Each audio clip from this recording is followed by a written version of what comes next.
I am Deacon Larry, and this is Renewed.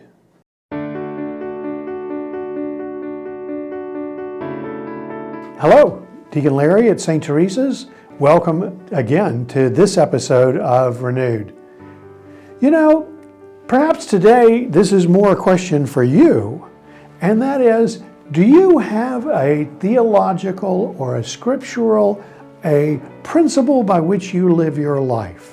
What's that Catholic way that you might say that summarizes your vision for your life? Each of us should have one of those that guides us, that helps us to shape and reflect on how am I doing? You know, mine is rooted in John 10:10. That's part of the Good Shepherd section of John's Gospel. And it's where Jesus says, I have come that you might have life in abundance. Some translations are to the full, that you might have life to the full. And it always reminds me that we're called to an exuberant vitality in life. And it's a life that's not just about our physical life, but it's also appreciating the kingdom of God that is happening in our life as we live.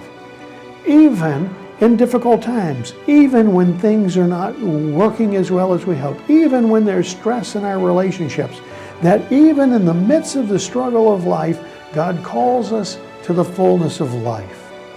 Now, I want to give you a little bit of context for that, and I'm going to give you two big words to use. The first one is Lapsarian.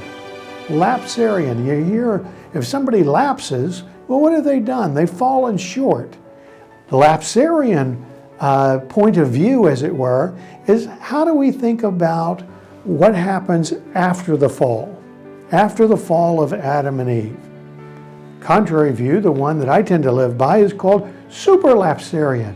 What does that mean? It means before the fall. How do you think about what happens before the fall?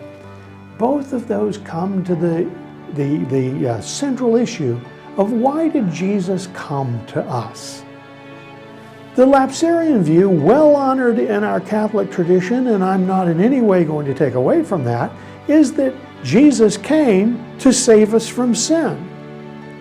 Challenge to that, I might offer, is it sounds like sin made God send Jesus. The Supralapsarian point of view sounds like this. God from all time desired that we might live in His friendship and share in His glory. There's that phrase again. She said, live in His friendship and share in His glory. God for all time desired that. In fact, God is even before time. But God's desire was for us to share that kind of friendship, and therefore He would have sent Jesus to us to share in our life, even had there been no sin. So, many of us live with a Lapsarian point of view. Many of us live with a Supralapsarian point of view.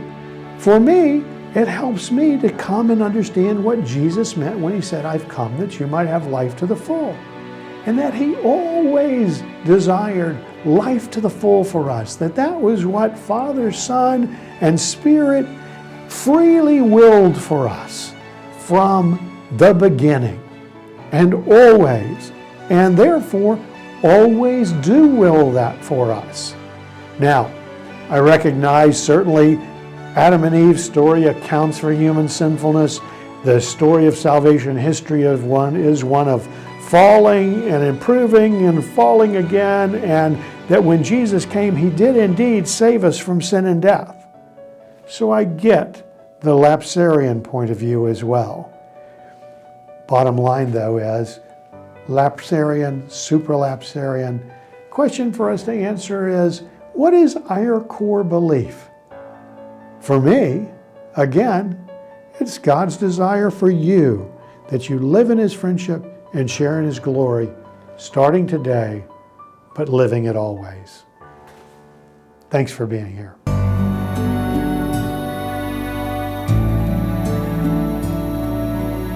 Please like, subscribe, or comment below.